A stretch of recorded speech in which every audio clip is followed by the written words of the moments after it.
Assalamualaikum warahmatullahi wabarakatuh. Selamat siang anak-anak. Bagaimana kabar kalian pada hari ini? Alhamdulillah jika kalian baik-baik saja.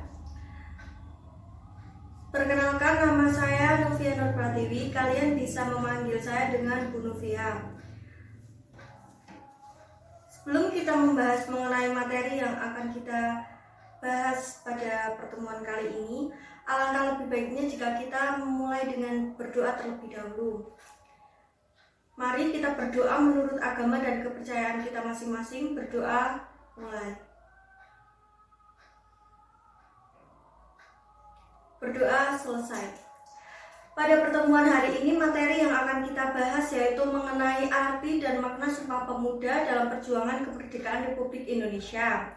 Tujuan dari pembelajaran kali ini yaitu berdoa kepada Tuhan Yang Maha Esa sebelum dan sesudah melakukan aktivitas dalam menjabarkan arti dan makna Sumpah Pemuda dalam perjuangan kemerdekaan Republik Indonesia. Yang kedua yaitu berlatih bertanggung jawab ketika menjalankan aktivitas dalam menjabarkan arti dan makna Sumpah Pemuda dalam perjuangan kemerdekaan Republik Indonesia. Lalu yang ketiga yaitu menjabarkan arti dan makna Sumpah Pemuda dalam perjuangan kemerdekaan Republik Indonesia. Dan yang terakhir yaitu membuat laporan secara tertulis tentang arti dan makna Sumpah Pemuda dalam perjuangan kemerdekaan Republik Indonesia. Dalam pembelajaran kita kali ini, Ibu akan memberikan motivasi agar selalu tetap semangat belajar dalam setiap pertemuan, karena dalam setiap pertemuan kita, Ibu berharap kalian dapat memahami dan menambah pengetahuan mengenai materi yang akan Ibu sampaikan. Maka kalian harus rajin membaca buku atau bisa dari internet dan media lainnya agar menambah wawasan dan pengetahuan kalian mengenai materi yang sudah Ibu sampaikan. Baik anak-anak, sebelumnya pada bab 1 kita telah membahas materi mengenai Semangat Kebangkitan Nasional tahun 1908. Nah, pada bab 2 ini kita membahas mengenai Sumpah Pemuda dan Kebinekaan Indonesia. Maka, pada pertemuan kali ini, materi yang akan kita bahas yaitu mengenai arti dan makna Sumpah Pemuda dalam perjuangan kemerdekaan Republik Indonesia. Sebelumnya, anak-anak ada yang tahu peringatan Hari Sumpah Pemuda itu diperingati setiap tanggal berapa? Ya, benar. Hari Sumpah Pemuda diperingati setiap tanggal 28 Oktober. Peristiwa sejarah Sumpah Pemuda merupakan suatu pengakuan dari pemuda-pemudi Indonesia yang mengikrarkan satu tanah air, satu bangsa, dan satu bahasa. Sumpah Pemuda dibacakan pada tanggal 28 Oktober 1928 hasil rumusan dari Kerapatan Pemuda-Pemudi atau Kongres Pemuda II Indonesia yang hingga kini setiap tahunnya itu diperingati sebagai Hari Sumpah Pemuda. Sumpah Pemuda merupakan babak yang baru bagi perjuangan bangsa Indonesia karena perjuangan ini bersifat lokal kedaerahan berubah menjadi perjuangan yang bersifat nasional. Para pemuda sadar bahwa hanya dengan persatuan dan kesatuan, cita-cita kemerdekaan akan dapat diraih. Nah, pada tahun 1908, bangsa Indonesia itu sudah mulai bangkit. Di bab sebelumnya, pada pertemuan sebelumnya kita sudah membahas mengenai kebangkitan bangsa Indonesia. Kebangkitan bangsa Indonesia ini ditandai yaitu dengan munculnya organisasi Budi Utomo. Dengan munculnya organisasi Budi Utomo ini mendorong bermunculnya organisasi pemuda. Nah, organisasi pemuda yang Ibu sampaikan ini yaitu yang pertama ada Trikoro Darmo, yang kedua yaitu ada Jong Sumatrenan Bon, lalu yang ketiga ada Jong Ambon, yang keempat ada Jong Minahasa, yang kelima ada Jong Celebes, dan yang keenam ada Sekarukun, yang ketujuh ada Jong Betawi yang dibentuk pada tahun 1927, dan yang terakhir yaitu Jong Bataksbon yaitu yang terbentuk pada 1928. Nah, semua organisasi di atas ini nantinya mendorong lahirnya Sumpah Pemuda. Pada tahun 1926 berbagai organisasi kepemudaan menyelenggarakan Kongres Pemuda 1 Yogyakarta. Kongres Pemuda 1 telah menunjukkan adanya kekuatan untuk membangun pengakuan dari seluruh organisasi pemuda yang ada di Indonesia. Kongres Pemuda 1 ini berhasil merumuskan dasar-dasar pemikiran bersama. Kesepakatan itu meliputi 2 hal yang akan Ibu sampaikan. Yang pertama, cita-cita Indonesia merdeka menjadi cita-cita semua pemuda Indonesia. Lalu yang terakhir yaitu semua perkumpulan pemuda berdaya upaya menggalang persatuan organisasi pemuda dalam satu wadah. Nah, lalu pada Kongres Pemuda 2 atau dikenal sebagai Kongres Pemuda 28 Oktober 1928 dilaksanakan dalam 3 sesi di tempat berbeda oleh penggagasnya.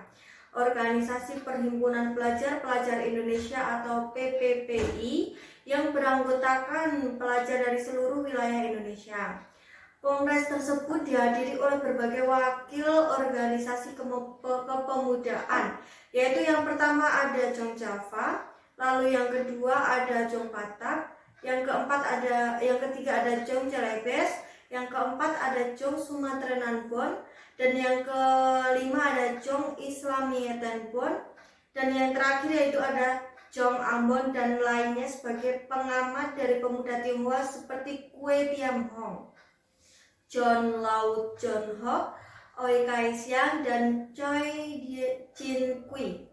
Rapat pertama pada Kongres Pemuda 2 ini yaitu Sabtu pada tanggal 27 Oktober tahun 1928 di Gedung Katolieke Jong Lin Bon atau KJB, Waterloo Lening Dulu, Lapangan, Banten.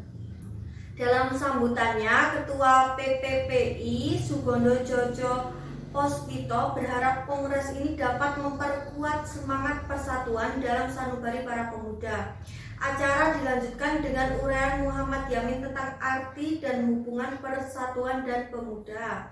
Menurutnya yaitu ada 5 faktor yang bisa memperkuat persatuan Indonesia. Yaitu faktor yang pertama ada sejarah, faktor yang kedua ada bahasa, dan faktor yang ketiga ada hukum adat, faktor yang keempat ada pendidikan, dan faktor yang kelima yaitu kemauan. Nah, rapat kedua Kongres Pemuda 2 ini dilaksanakan pada hari Minggu pada tanggal 28 Oktober 1929. Rapat kedua Kongres Pemuda 2 ini dilaksanakan di Gedung OS Java Bioskop. Rapat kedua ini membahas mengenai masalah pendidikan. Kedua pembicara yaitu Porno Muelan dan Sarmidi Mangun Sarkoso berpendapat bahwa anak harus mendapat pendidikan kebangsaan. Harus pula ada keseimbangan antara pendidikan di sekolah dan di rumah. Anak juga harus dididik secara demokratis. Rumusan Sumpah Pemuda ditulis oleh Muhammad Yamin pada selembar kertas ketika Mr. Sunario sebagai utusan kepanduan tengah berpidato pada sesi terakhir Kongres. Sumpah tersebut awalnya dibacakan oleh Sugondo dan kemudian dijelaskan secara panjang lebar oleh Muhammad Yamin. Sumpah Pemuda pada tanggal 28 Oktober 1928 bukan hanya menggerakkan para pemuda untuk meraih kemerdekaan, tetapi juga mempertegas jati diri bangsa Indonesia sebagai sebuah negara. Sumpah Pemuda telah menjadi jiwa dan semangat yang terus terpatri dalam hati sanubari para pemuda.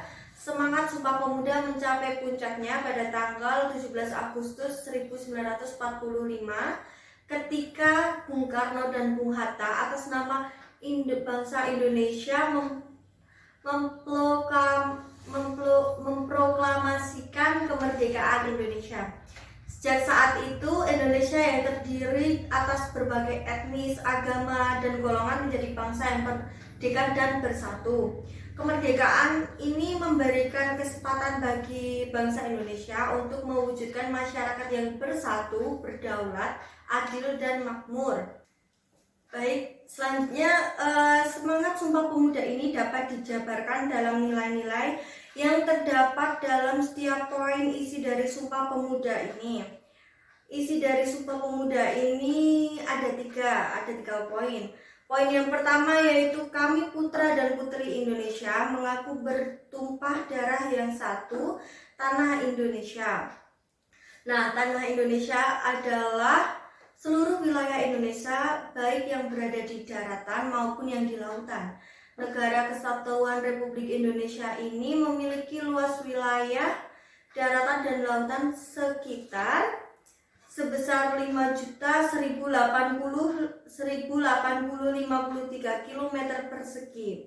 Wilayah yang luas ini menempatkan Indonesia sebagai negara terluas ketujuh di dunia setelah Rusia, Kanada, Amerika Serikat, Cina, Brasil, dan Australia.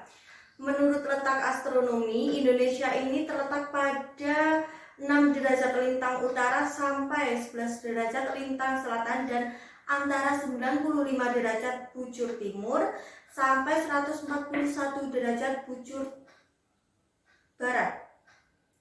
Indonesia disebut juga Nusantara. Nusantara ini berarti kepulauan yang terpisahkan oleh lautan. Jumlah kepulauan yang dimiliki bangsa Indonesia sebanyak 13.466 pulau. Nah, banyak sekali kan anak-anak. Tanah Indonesia ini sangat indah dan kaya raya ya. Bangsa lain menyebut Indonesia sebagai Zamrud Khatulistiwa. Sebagai warga negara Indonesia, kita sepatutnya bangga terhadap bangsa Indonesia ini. Karena kita ini hidup dan terlahir di bangsa yang memiliki keindahan dan kekayaan yang berlimpah ruah. Bangsa lain itu banyak yang hidup di tanah yang kering dan gersang pun rindu akan tanah airnya. Apalagi kita yang hidup dan besar di tanah yang sangat indah dan kaya raya ini. Janganlah kita rindu dan cinta tanah air karena kita berada di negara orang lain. Kita bangun kecintaan dan kebanggaan terhadap tanah air Indonesia sekarang ini dengan aksi nyata seperti menjaga dan memperhatikan lingkungan sekitar kita. Nah, nilai-nilai yang dapat kita ambil dalam poin pertama pada isi Sumpah Pemuda ini yaitu kita harus bangga terhadap tanah air kita dengan menjaga dan memperhatikan lingkungan sekitar kita. Lalu poin yang kedua yaitu ada kami putra dan putri Indonesia mengaku berbangsa satu, bangsa Indonesia. Nah, pengakuan kita sebagai bangsa Indonesia ini merupakan bentuk dari paham kebangsaan. Paham kebangsaan disebut juga kesadaran bangsa. Rasa kebangsaan Indonesia tumbuh dari sejarah panjang bangsa.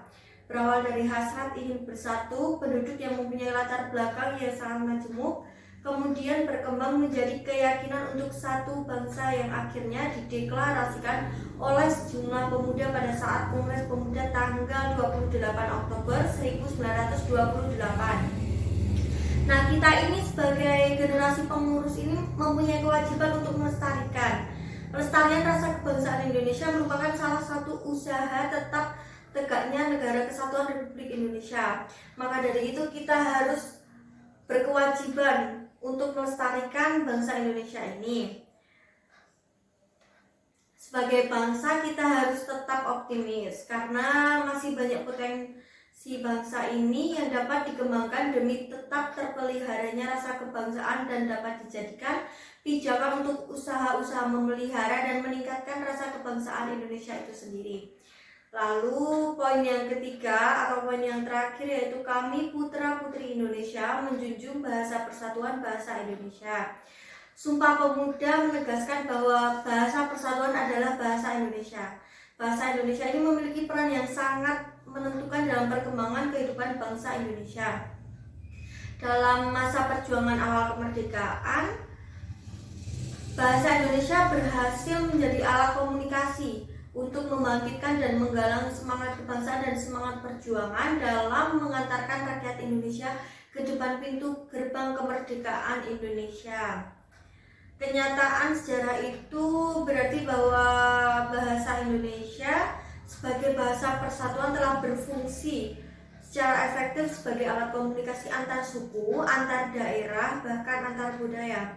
Karena setiap suku itu kan mempunyai bahasa yang berbeda-beda, maka dengan adanya bahasa Indonesia ini, bahasa Indonesia dapat mempersatukan bahasa antar suku yang berbeda-beda itu.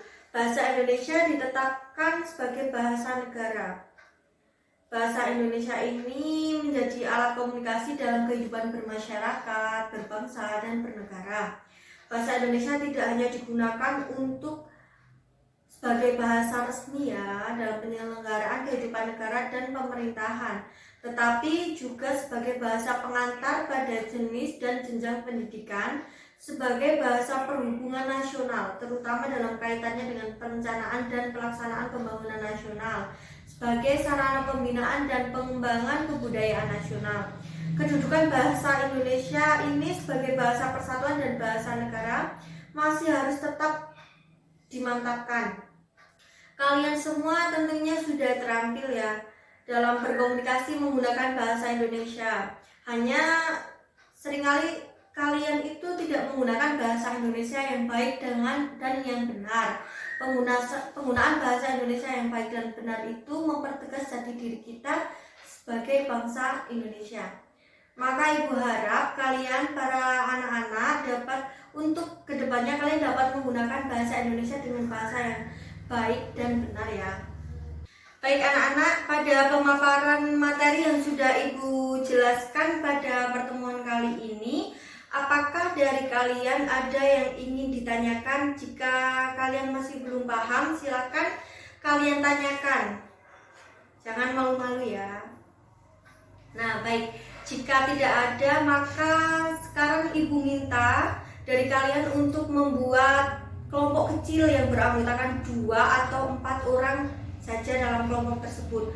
Lalu jika kalian sudah membuat kelompok, maka Ibu minta tugas kelompok ini yaitu membuat uraian yang berisi tentang arti dan makna Sumpah Pemuda dalam perjuangan kemerdekaan Republik Indonesia.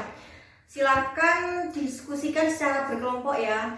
Kalian bisa menggunakan referensi berupa buku, koran, majalah, atau internet yang mendukung pertanyaan tersebut ya. Silakan kalian tulis laporan dari hasil diskusi kelompok kalian pada selembar kertas dan yang nantinya akan kalian presentasikan ke depan. Silakan. Baik, jika sudah kalian diskusikan dengan kelompok kalian, maka Ibu minta satu persatu kelompok yaitu mempresentasikan hasil laporan kalian. Silahkan per kelompok tidak usah maju semua ya, hanya perwakilan saja, 1 atau 2 orang saja untuk maju menjelaskan uraian tersebut secara singkat saja ya, karena waktu kita sudah hampir habis. Silakan. Baik, untuk kelompok 1 silakan maju ke depan untuk mempresentasikan hasil laporan kalian. Nah, baik.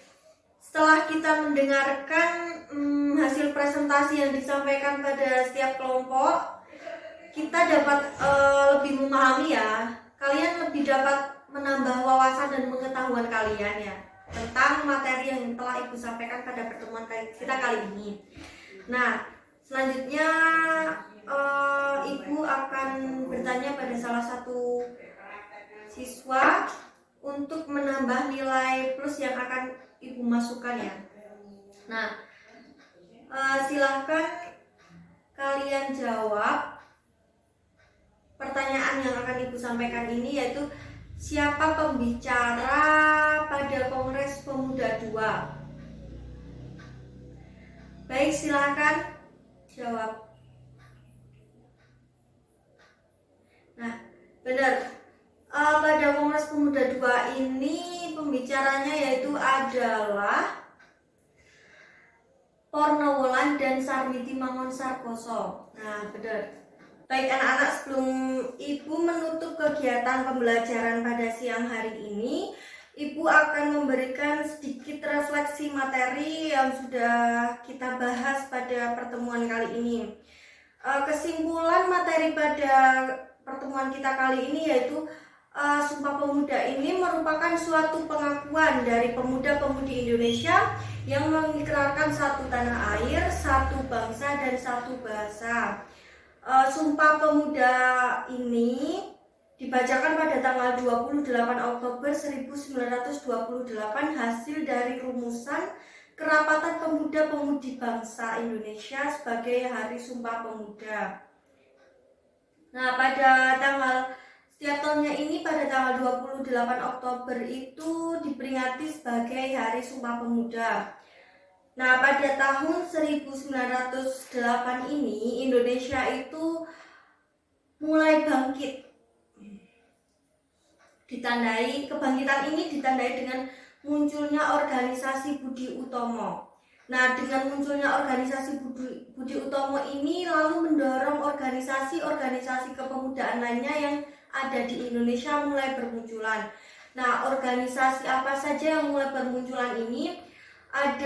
Yang pertama itu ada organisasi Trikoro Darmo, lalu yang kedua ada Jong Sumantrenanbon, lalu yang ketiga ada Jong Ambon, kemudian Jong Minahasa, lalu Jong Jalebes dan Sekarukun, lalu Jong Betawi dan Jong Bataksbon. Nah, dengan adanya Sumpah Pemuda ini merupakan menjadi suatu babak baru bagi bangsa Indonesia untuk mulai bangkit. Mengapa bisa dikatakan demikian? Karena awalnya itu perjuangan bangsa Indonesia itu yang bersifat lokal kedaerahan itu menjadi perjuangan yang bersifat nasional dengan adanya Sumpah Pemuda ini. Baik anak-anak, sebelum Ibu memberikan penugasan individu, apakah masih ada yang belum jelas mengenai materi yang telah kita bahas pada siang hari ini? Jika masih ada yang belum jelas, sebaiknya kalian tanyakan karena pada pertemuan selanjutnya kita akan masuk kepada subbab yang baru lagi. Nah, apakah ada yang ingin ditanyakan dari anak-anak? Baik, jika tidak ada, sebelum Ibu menutup pembelajaran kita pada siang hari ini, Ibu akan memberikan penugasan yang bersifat individu. Penugasan ini bermanfaat untuk anak-anak karena bisa menambah wawasan pengetahuan tentang materi yang telah kita bahas pada siang hari ini. Nah, silahkan nanti kalian kerjakan di rumah soal-soal yang nanti akan Ibu berikan pada selembar kertas ini. Lalu nanti kalian catat dan kerjakan di rumah, lalu kalian kumpulkan pada pertemuan kita untuk selanjutnya. Ibu harap dengan pemaparan materi yang telah Ibu sampaikan pada siang hari ini, kalian bisa lebih memahami tentang Sumpah Pemuda, arti dan makna Sumpah Pemuda perjuangan kemerdekaan Republik Indonesia.